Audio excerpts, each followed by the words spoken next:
Get Rich in 2026, the Babylon style. Welcome back to the channel. Today I'm going to talk on the very famous classic which gives you an idea about your personal finances, The Richest Man in Babylon. So this book gives you wealth ideas which you can still follow. Like it's been 100 years old, but it's so relevant. People like Warren Buffett, Charlie Munger, and many more millionaires have been following this. So let's grab a cup of coffee and wait for the 7 lessons which this book teaches us.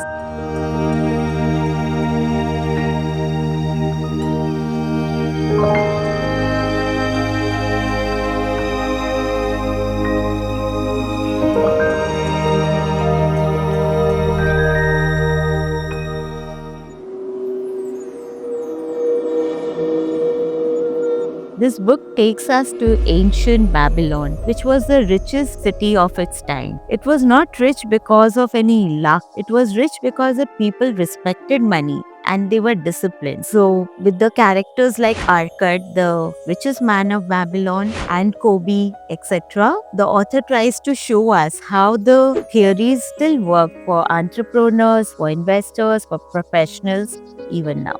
Okay, lesson 1, Start thy purse to fattening. In this, the author says, before you start doing anything else, you have to keep 1/10 of your earning for yourself. So pay yourself first. What most people do is pay rents, EMIs, other expenses, and then they pay themselves. They save. So this has to be reversed. You have to pay yourself first, then you go into paying the expenses. This will help you to build wealth. Lesson 2, Control thy expenditures. In this book, the author says how we should separate the needs and the wants. So the Babylonians learned how to control the expenditures, how to track it, and how to be very low on spending. Not by living miserably, but actually knowing what to do when. The idea is simple. If you don't control your expenditure, the expenditures control you. Lesson 3, Make thy gold multiply.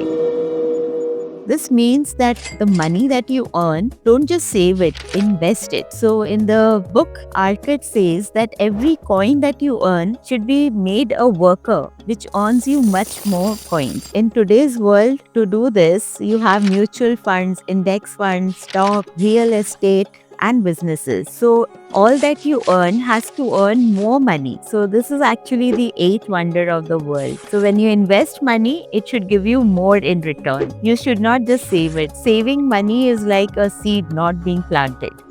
Lesson 4, Guard thy investments from losses. So we must be warned against risky investments, get rich soon schemes, and believing inexperienced friends, and gambling or speculation. So the book says you must ask the expert and then only go in for investments. Even 4,000 years ago, people made the same mistake. So solution is same. Ask the experts, then go in for your investment. Lesson 5, Make thy dwelling a profitable investment. So it was believed in those times that if you own a house and not rent it, you have a stronger hold on your money. In today's day, it's not like buy a house. You can reduce your liability, you can think long term and build your assets. So home gives you stability and a hedge against inflation. So you must do it within your means and then it brings you more profits. Lesson number 6, Ensure your future income.